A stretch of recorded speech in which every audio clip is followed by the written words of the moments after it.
Vivekananda Reddy murder కేసులో త్వరలో మళ్ళీ కదలిక రాబోతోంది. ఎందుకంటే నర్రెడ్డి సునీత గారు నిన్న చంద్రబాబు నాయుడు గారిని అమరావతిలో కలిసి దీనికి సంబంధించి కొన్ని విన్నపాలు చేశారు. ముఖ్యమంత్రి చంద్రబాబు నాయుడు గారు కూడా ఈ కేసు విషయం అంతా తెలుసు కాబట్టి మేము తప్పకుండా ఈ కేసులో మా పాత్ర మేము పోషిస్తాం అని కూడా చెప్పారు. ఇప్పుడు ఏమవుతుంది అసలు వివేకానంద రెడ్డి మర్డర్ కేసులో ఏమవుతోందంటే సిబిఐ వారు విచారిస్తున్నారు కాబట్టి రాష్ట్ర ప్రభుత్వానికి ఏం పాత్ర ఉంటుంది అనేటువంటి అనుమానం రావచ్చు.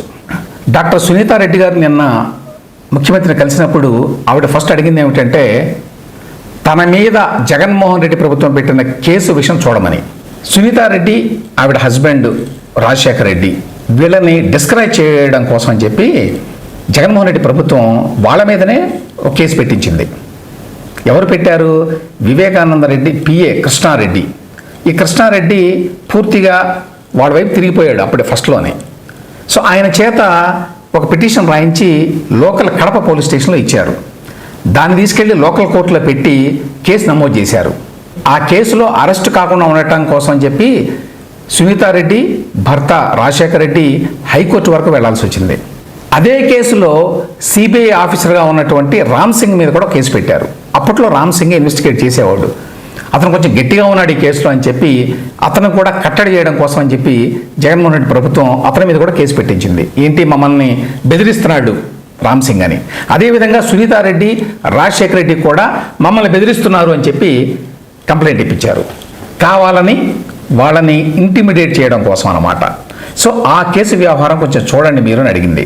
ఇప్పుడు చంద్రబాబు నాయుడు గారి ప్రభుత్వం ఈ కేసును పరిశీలించి ఇందులో ఎటువంటి ఎవిడెన్స్ లేదు, ఇది ఉద్దేశపూర్వకంగా బనాయించిన కేసు అని చెప్పి ఆ కేసును తీసేయచ్చు, విత్డ్రా చేసుకోవచ్చు. అదేవిధంగా సిబిఐ ఆఫీసర్ రామ్ సింగ్ మీద కూడా వీళ్ళు పెట్టిన కేసుని విత్డ్రా చేయొచ్చు.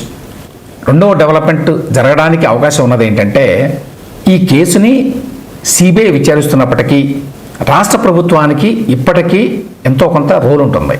ఎందుకంటే ఈ కేసుని మొదటిసారి ఇన్వెస్టిగేషన్ చేసింది చంద్రబాబు నాయుడు గారి ప్రభుత్వం. ఆయన ప్రభుత్వం ఉన్నప్పుడే ఈ మర్డర్ జరిగింది 2019 మార్చిలో. ఆ తర్వాత జగన్మోహన్ రెడ్డి ప్రభుత్వం వచ్చింది. వాళ్ళు దాన్ని మళ్ళీ సిట్ అనే పేరుతోటి పూర్తిగా నీరుగార్చారు ఉద్దేశపూర్వకంగా. అయితే అంతకుముందు జరిగినటువంటి ఇన్వెస్టిగేషన్ కొంత ఉన్నది. అప్పుడు ప్రభుత్వంలో డీజీ ఇంటెలిజెన్స్గా ఏబి వెంకటేశ్వరరావు గారు ఉన్నారు. ఏబి వెంకటేశ్వరరావు గారు ఆ టైంలో కొంత సమాచారాన్ని సేకరించారు ఆయన డిపార్ట్మెంట్ తరఫున. ఎందుకంటే ఇంటెలిజెన్స్ డిపార్ట్మెంట్ బాధ్యత కూడా ఇన్ఫర్మేషన్ గ్యాదరింగ్. ఆ టైంలో గ్యాదర్ చేసిన ఇన్ఫర్మేషను ఇప్పటికీ ఇంటెలిజెన్స్ డిపార్ట్మెంట్లో ఉన్నది. అయితే దానిని జగన్మోహన్ రెడ్డి ప్రభుత్వం దాచిపెట్టేసింది, ఒక మూలన పెట్టేసింది. అది సిబిఐకి అందలేదు. అంతేకాదండి 2019-24 మధ్యకాలంలో జగన్మోహన్ రెడ్డికి కేంద్రంలో ఉన్న బీజేపీ తోటి మంచి సంబంధాలు ఉండటం వల్ల కొన్ని విషయాల్లో సిబిఐ కూడా ముందుకు వెళ్ళి చొరవ తీసుకొని ఇన్వెస్టిగేషన్ చేయలేకపోయింది. అది కూడా గమనించాలి ఇక్కడ. ఏబి వెంకటేశ్వరరావు గారు తర్వాత 2021లో ఏప్రిల్ నెలలో సిబిఐ వారిని కాంటాక్ట్ చేశారు. అప్పటికైనా ప్రభుత్వంలో లేరు, సస్పెన్షన్లో ఉన్నారు కదా. ఆ టైంలో ఆయన కాంటాక్ట్ చేసి సిబిఐ ఆఫీసర్తో ఏం చెప్పారంటే నేను డీజీ ఇంటెలిజెన్స్గా ఉన్నప్పుడు మా డిపార్ట్మెంట్ దీనికి సంబంధించి కొంత ఇన్వెస్టిగేషన్ చేసింది, మా దగ్గర కొంత సమాచారం ఉంది, కాబట్టి మీరు ఇంటెలిజెన్స్ డిపార్ట్మెంట్లో ఆ సమాచారం తీసుకోండి, దీనికి సంబంధించి నేనేదైనా కోఆపరేట్ చేయాలంటే చెప్పండి అని చెప్పి ఆయనతో మాట్లాడారు. ఆయన ఒకసారి విన్నారట, రెండోసారి ఇంక ఫోన్ తీయడం మానేశాడు ఆయన. ఎందువల్ల? అప్పుడు జగన్మోహన్ రెడ్డికి ఢిల్లీలో ఉన్న పలుకుబడి వల్ల. ఆ తర్వాత ఏబి వెంకటేశ్వరరావు గారు వదలకుండా డీజీపీకి, సిబిఐ డైరెక్టర్కి, జాయింట్ డైరెక్టర్కి ఒక లెటర్ రాశారు. ఏమని? ఇదిగో ఈ విధంగా జరిగింది, నేను ఇంటెలిజెన్స్ డీజీపీగా ఉన్నప్పుడు జరిగిన ఇన్వెస్టిగేషను అవైలబుల్గా ఉంది ఏపీ గవర్నమెంట్లో, అది మీకు అందలేదు. నేను దీనికి సంబంధించి సిబిఐ ఆఫీసర్ని కాంటాక్ట్ చేస్తే అటు నుంచి ఏమీ రెస్పాన్స్ రావడం లేదు, కాబట్టి మీరు దీన్ని పట్టించుకోండి అని చెప్పి ఆయన లేఖ కూడా రాశారు. అయినా పట్టించుకోవాలా. ఆ స్థాయిలో ఉండేది మరి జగన్మోహన్ రెడ్డి గారి పలుకుబడి ఆ టైంలో. ఇప్పుడు రాష్ట్ర ప్రభుత్వం కనుక తలుచుకుంటే ఆ సమాచారం అంతా బయట తీసి సిబిఐ వారికి అందజేయవచ్చు. అది ప్రభుత్వ బాధ్యత కూడా, రాష్ట్ర ప్రభుత్వానికి ఆ బాధ్యత ఉంటుంది. దీనికి సంబంధించి ఇంకా సమాచారం ఉంది. ఈ సమాచారాన్ని గత ప్రభుత్వంలో అడ్డుకొని మీ దగ్గర దాకా రాకుండా చేశారు కాబట్టి ఇవన్నీ అందిస్తున్నాం. అంతేకాదండి, ఇప్పటికీ కూడా వాళ్ళు చేసిన ఇన్వెస్టిగేషన్కి సంబంధించిన మిగతా ఆధారాలు ఇవన్నీ ఉంటే అవి కూడా ఇవ్వచ్చు. వాటిని ఇవ్వడం ద్వారా సిబిఐ కేసుని మరింత బలోపేతం చేయొచ్చు. సో ఆ రకంగా రాష్ట్ర ప్రభుత్వం వివేకానంద రెడ్డి గారి మర్డర్ కేసులో పాత్ర పోషించడానికి ఇప్పటికీ అవకాశం ఉంది.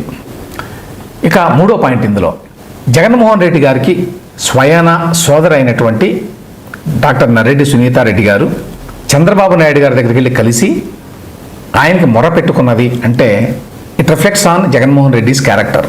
ఇదంతా ఏదో పొలిటికల్ అని చెప్పి మాట్లాడేవాళ్ళు కొంతమంది ఉంటారు. ఇది నిజానికి పొలిటికల్ కాదని, సునీత నర్రెడ్డిని వివేకానంద రెడ్డి హత్య కేసులో ఉద్దేశపూర్వకంగా జగన్మోహన్ రెడ్డి వ్యవహరించిన విధానాన్ని చూసి నర్రెడ్డి సునీత వీళ్ళు మన కోఆపరేట్ చేయరు, వీళ్ళ పాత్ర ఏదో ఉన్నది ఇందులో అని అనుమానించి ఇప్పుడు చంద్రబాబు నాయుడు గారిని కలవాల్సిన పరిస్థితి వచ్చింది. ఎందుకు జగన్మోహన్ రెడ్డి గారి పాత్ర అనుమానాస్పదం? దీనికి సింపుల్గా 3 పాయింట్లు చెప్పొచ్చు. ఒకటి, ఫస్ట్ ఆయన ప్రభుత్వం రాగానే తన సొంత బాబాయ్ మర్డర్ కేసు కాబట్టి తక్షణమే టేకప్ చేసి ఎవడు మర్డర్ చేశాడో కనుక్కోవాలి. కానీ సిట్ పేరుతోటి హషప్ చేయడానికి ట్రై చేశాడు కేసుని.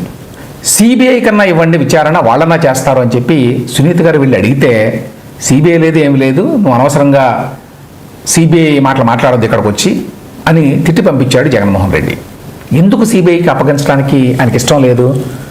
ఎందుకంటే బీజేపీ ప్రభుత్వం ఆయనకు అనుకూలంగానే ఉంది కాబట్టి ఉద్దేశపూర్వకంగా జగన్మోహన్ రెడ్డినో ఆయన కుటుంబ సభ్యులను అవినాష్ రెడ్డినో మరొకళ్ళనో ఆ కేసులో ఇరికించేటువంటి అవకాశం లేదు. అయినా వద్దన్నాడు అంటే ఏంటి? తనకు కావలసిన వాడు ఈ కేసులో ఉన్నారనో తనకేదో సంబంధం ఉందనో మనం అర్థం చేసుకోవాలి. 3, ఈ కేసులో ఇన్వెస్టిగేషన్ చేస్తున్నటువంటి ఆఫీసర్ రామ్ సింగ్ మీద, తన బాబాయ్ కూతురు అల్లుడు వాళ్ళ మీద జగన్మోహన్ రెడ్డి ఎందుకు కేసులు పెట్టించాడు? ఎవరైనా పెట్టిస్తారా అట్లా? నిజంగానే జెన్యూన్గా జగన్మోహన్ రెడ్డి నమ్ముతున్నాడా నర్రెడ్డి సునీత ఆమె భర్త రాజశేఖర రెడ్డి ఈ హత్య వెనక ఉన్నారు అని? అది పచ్చి అబద్ధం అని అందరికీ తెలుసు. ఈ 3 సంఘటనల్ని దృష్టిలో పెట్టుకుంటే ఖచ్చితంగా జగన్మోహన్ రెడ్డికి లేక ఆయనకి బాగా కావలసిన వారికి దగ్గర వారికి వివేకానంద రెడ్డి మర్డర్ కేసులో సంబంధాలు ఉన్నాయి. ఇప్పుడు అవన్నీ కూడా ఒక కీలక దశకు వచ్చినాయి.